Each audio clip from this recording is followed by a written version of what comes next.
You are my stability, my reality, and my comfort. You are the person that I keep coming back to whenever I have unhappy news, sad news, something that I'm upset about, whatever. You're the person that I come to. You're always like a glass or a cup or a chalice. Imagine you're a container that brings me the wonders of life. You bring me wine for love. Recently seem to have revolved around you. Whenever I find something interesting to do, like that Batman vs Superman movie, I ask you, hey, do you want to go see this movie with me? When are you free? Whenever I have a fight with my mom, I call you up and I say, what are you doing? Can you come talk to me? I need a hug. And you come over. You have become the go-to person in my life. And to kill your lover. My life is in your hands. My life was in your hands. You are capable of so many things. And you're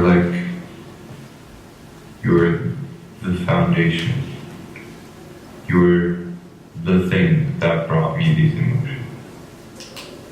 That's what you are to me. I hoped that I would be able to express myself better. But after all this time, all that's left is memories. Private, but there's this air of soothingness around you. And I don't even have to explain anything and say, what's wrong? Tell me. I think it's because the way we first kind of decided to hang out more was because of the time that I was distracted in the middle of a dinner conversation. And you were looking at me for some reason, and you kicked me underneath the table and said, what's wrong, Jiwon? And it was a very scary moment for me because I felt very vulnerable. I honestly had drifted away from everything else that people were talking about, and they were having a good laugh about it. But because of something someone mentioned, which I forget now, I was thinking about other things that happened in my past, which made me quite upset and frankly somewhat depressed. You are what makes me human. You were what made me human. You helped me. And you weren't just a tool. You were the thing that enabled me to live. I can't say the same about myself. We're never very close. So, I don't know. It's because at first I was very intrigued about the fact that there was someone around me that were able to see the true and darkest sides of me. And now you've become this person that I need to keep you in the loop of everything that's happening in my life. And you've become this very essential and central part of my life ever since.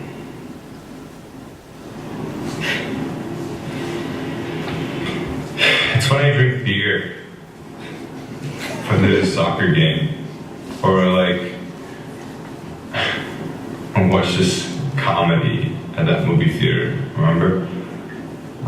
You were laughing like a stupid walrus. You were laughing like a baby. And you laughed like nobody was watching. You laughed like I wasn't watching, and I know you knew I was, but you didn't care.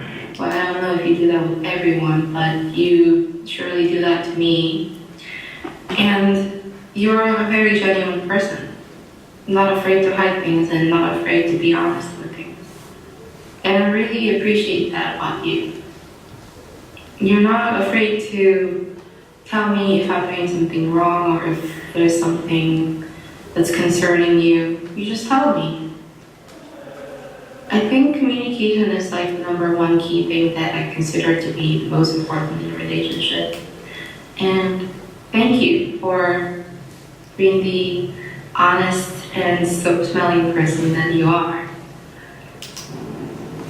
I don't think it works like that in adults, but when I saw you, that connection was quite fast. And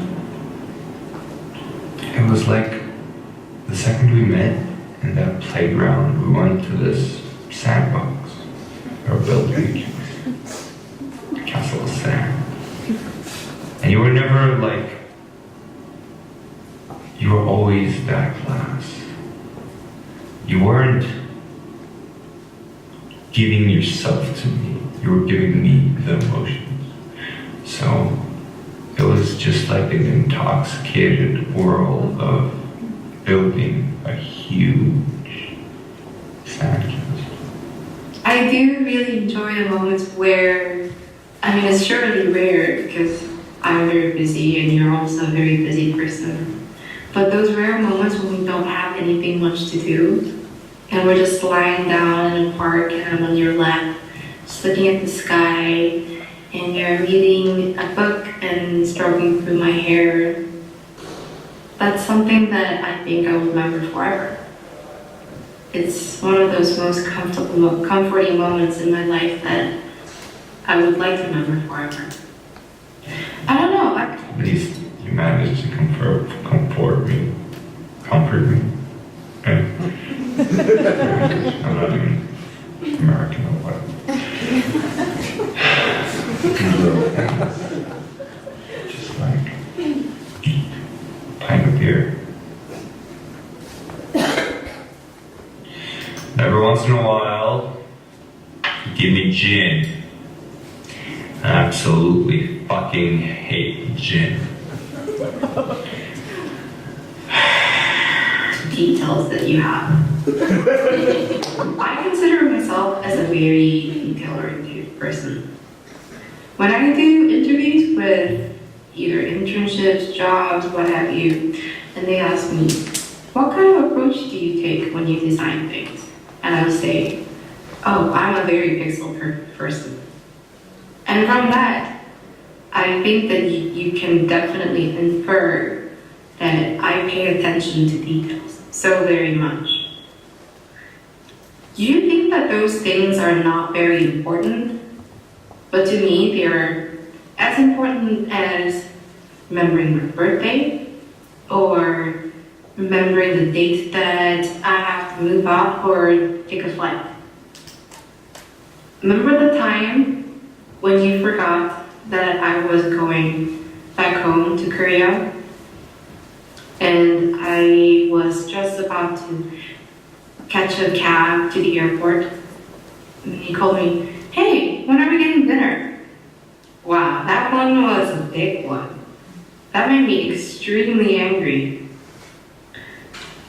Maybe at this point it's not even detail. I don't know. That promises you'll fulfill all the requests like a corrupt king. You made me build that castle and I put all of myself into it. And you were sitting there on the throne giving me a choice. Giving me that goddamn choice. Either stay here and waste away building that castle, or leave. But how could I leave? I put all of my life into that castle. And I hate you for giving me that choice.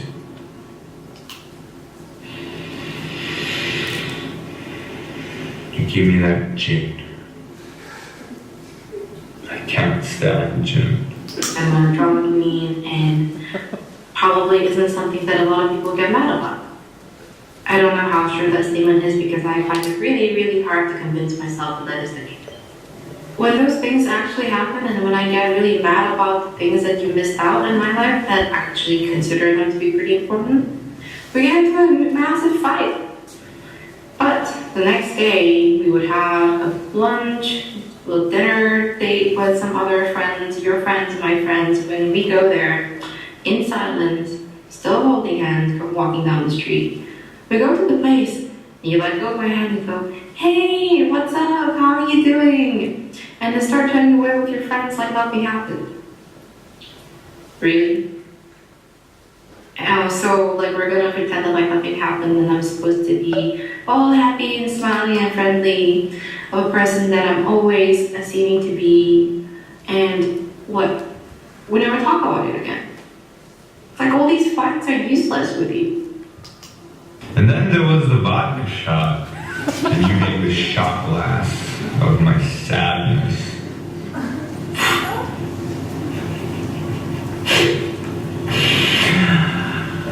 You know, kindness, I believe, is the most important thing a human being can do. Being kind. Kindness. How can you not be kind? Well, apparently, you took all your kindness and threw it out the fucking window. I couldn't believe my eyes.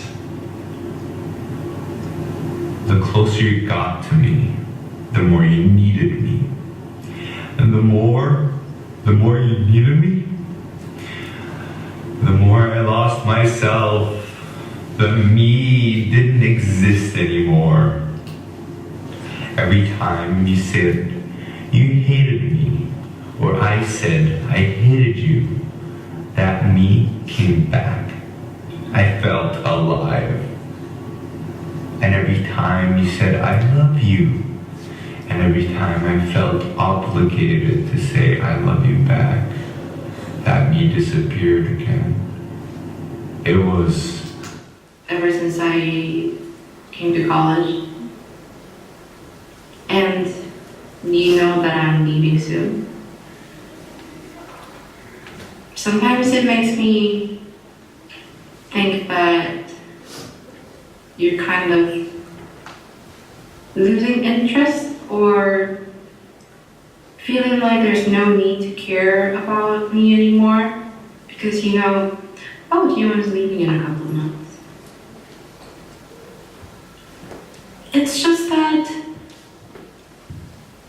you've gone back and forth of taking this approach of being this super caring person sometimes, and you're like sometimes a little bit excessively contacting me like at least 5-6 times a day to ask me how I am.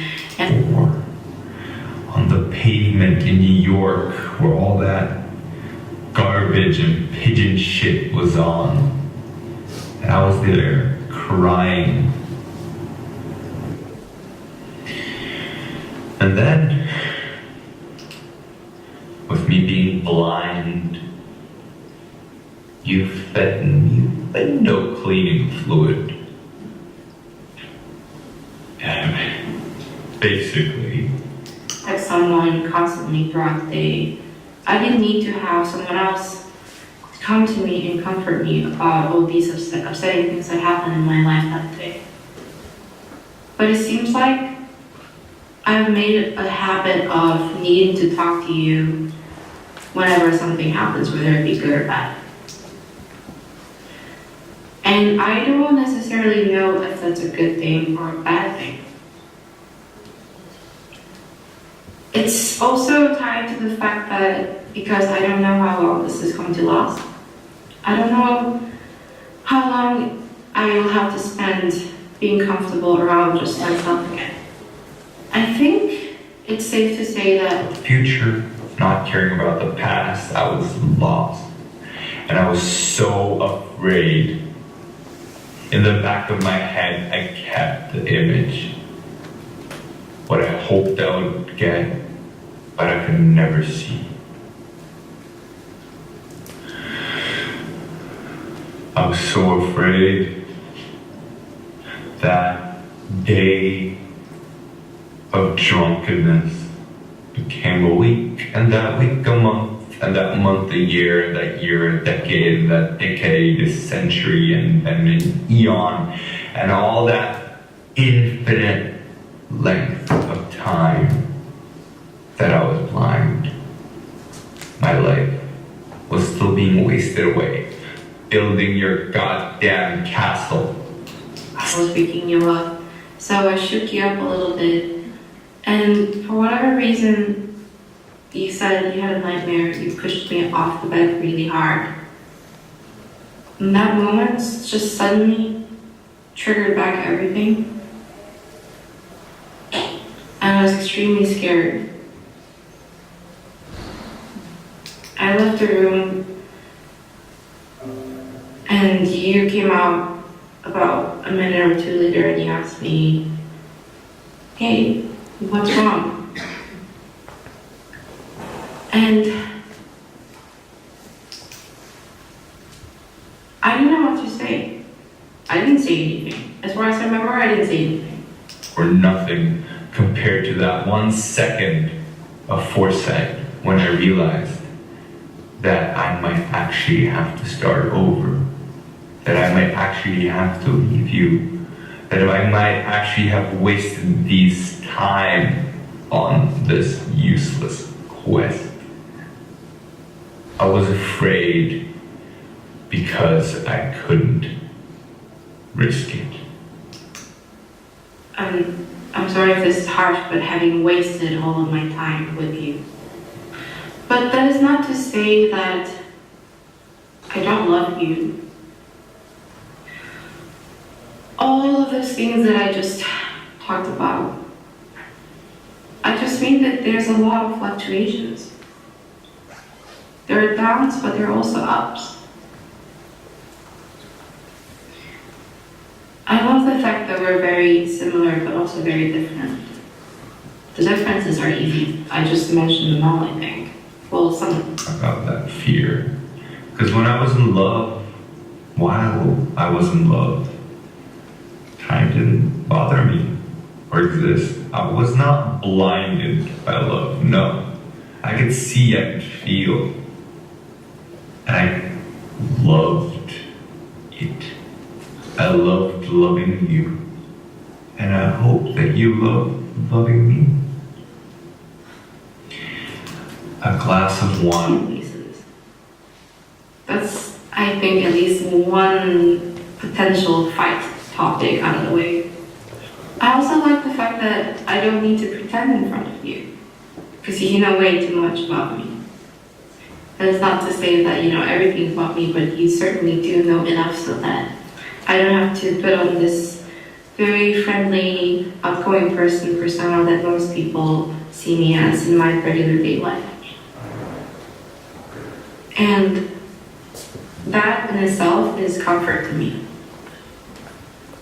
It is a lot of burden trying to pretend that everything is okay in my life. And I'm sure that's the same for most people. Like, I'm sure that not everything is okay ever in anyone's life. But I think, I don't know, probably because I am a very self-centered person when it comes to my own tragic stories, but I don't think I'm as happy of a person as others think that I am. And in those times, that cloud of love, it was beautiful.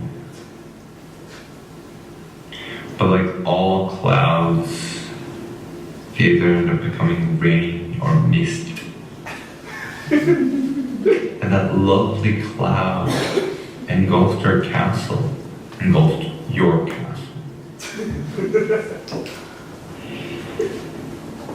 I don't know if I lost myself in the fog, or the fog made the sand unstable. It was the love. It was the test of love. It was the test of love that our castle could not stand.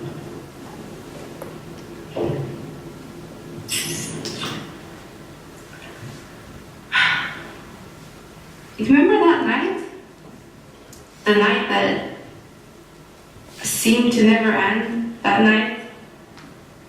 You know what I'm talking about.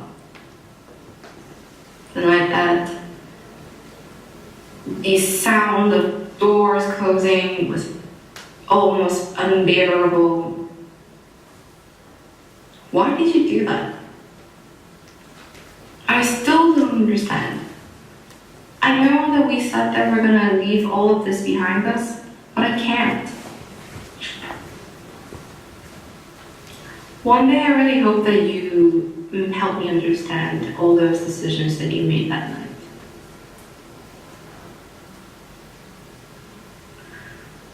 It's still even hard for me to think about it now, but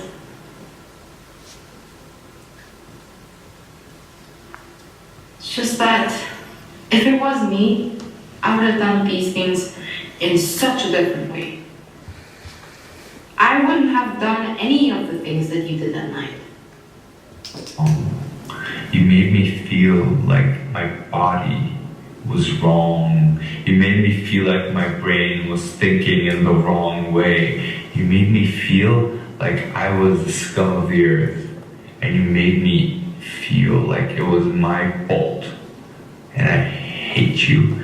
And that's disgusting from you. Now, from my high pedestal, I can tell you that. But when I was that soulless builder of your castle, I couldn't even imagine the shit you were gonna put me through.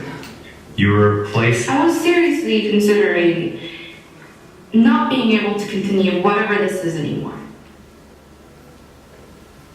That was a very tough night for me. I am a very emotional person. I get it. A lot of people tell me that, even if it's not you. Other people see it as much as you do. But I still am a very logical enough person to see what is right and wrong.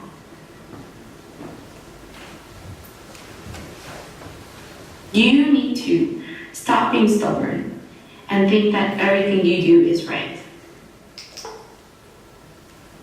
Sometimes, yeah, you're all right. Sometimes you end up being correct, and I end up being wrong about certain things. But that night, I keep thinking, Jiwon, maybe you made a mistake. Maybe what he did was the perfect thing to do that night. I tried telling myself that, and I tried to convince myself that. I have not yet to be able to truly believe that. And then there was the mojito, the sexiest drink in my life. And you served it every day.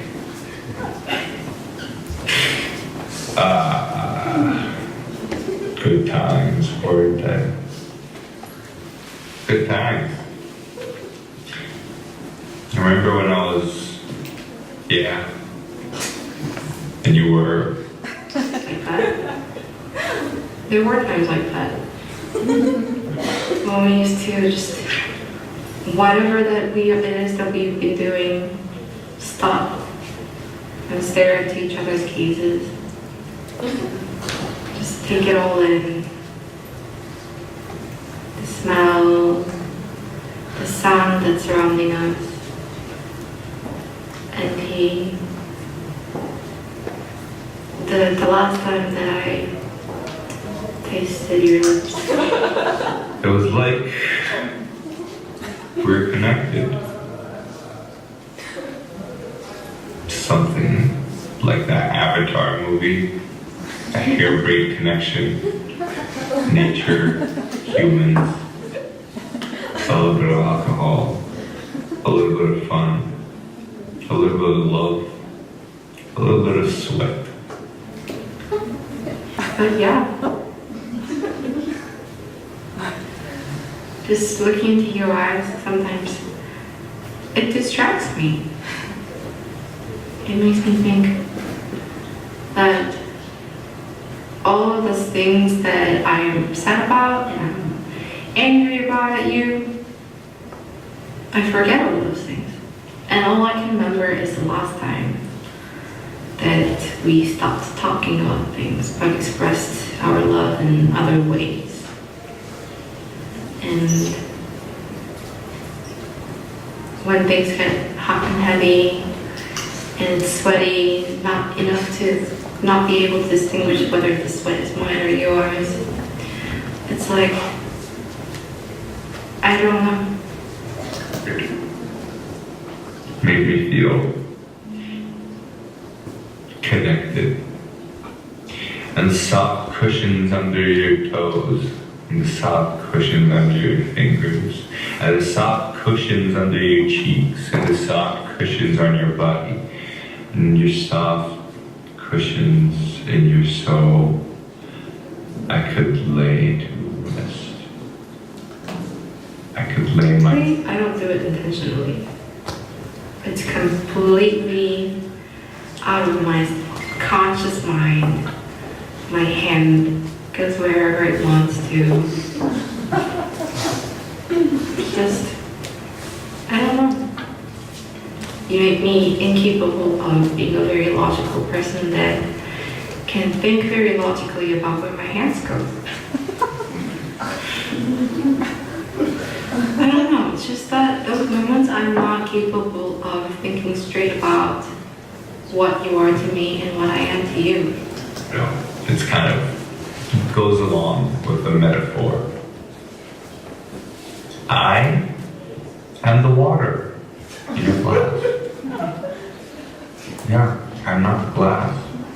I'm your water. And that's all I'm ever gonna be. You are my love, my happiness, my disgust, my compassion, my kindness, my emotions. You carry those. You enable me to feel. And I need you because I cannot do those things without you. You are my glass. You are my treasured glass. But... And I keep wondering if I am the same to you. Because you fluctuate in the amount of care and love that you give to me. There are times where I doubt. I want to be what you are to me. I want you to come to me when you think that there's no one else except me that can possibly sympathize with whatever you've been through today. Whatever it is that you did, how bad of a thing that you think you did, I want to be the person that you can come to and tell me about it without feeling like you're going to be judged about it. Because I won't. Yeah, I will hate you for bad things that you did and I will tell you off, but that doesn't mean that I will love you any less. Liters of soul every day. And there was a lot of soul I could give. There was a lot of love in my soul I could give. There was a lot of passion. There was a lot of happiness I could give. But I was giving it to you. We were not sharing it. I was giving it to you. I took every single one of those emotions, put it into pictures, put it into that collage. I know I do talk a lot. I am known to talk a lot to a lot of my friends. And I can be a good listener too. So please just talk to me. I'm here for you. I feel like at this point in our lives, we've become somewhat of a routine for each other. When I find something super interesting, like, oh, remember that Sleep No More? The performance that we went to that we had to spend about $100 on. Whenever I hear something cool like that, that's happening around, I text you, hey, send you a link, ask you if you want to go to this thing, tell you when I'm free. When there is something that we want to do, we contact each other. How could you do this to me? You're just sucking away all of my enthusiasm, all of my memories, all of my senses, all of my emotions, all of my features, of my love. Beautiful.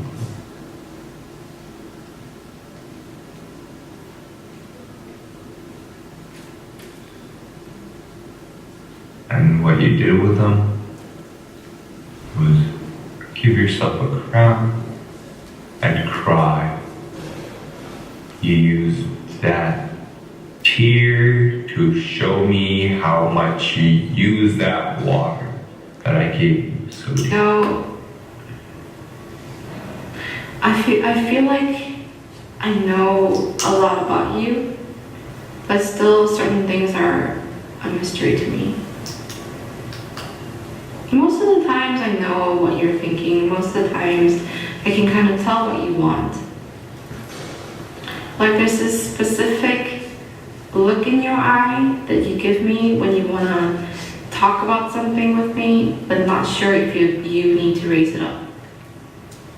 I see them and I say, hey, there's something you need to talk about with me. Just spill it out.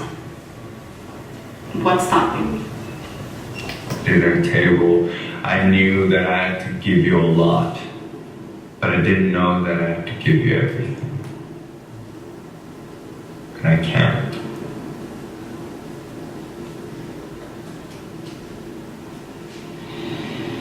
I can't.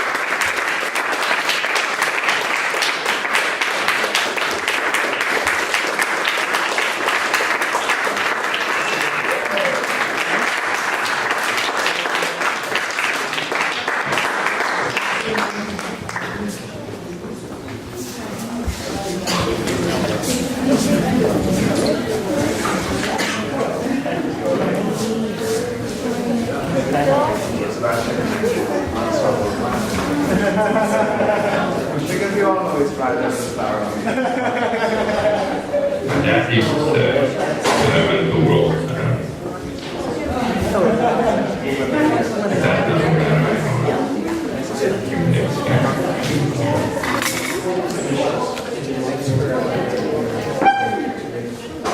Well, to me, you were always like a glass or a cup. That I call. And you have also been the first person to come to me when I'm at my most difficult times and my most happiest times. That's why I say you're my special Love, fear, or companionship. Whenever I find something interesting, like that Batman versus Superman movie, I ask you, hey, do you want to go see it? Water to live. I call you up and I say, what are you doing? Can you come talk to me? I need a hug. And you come home? You have to come. Kill your brother, to kill your friend, and to kill your own. My life is in your hands. My life. That everything's gonna work out well. You're very realistic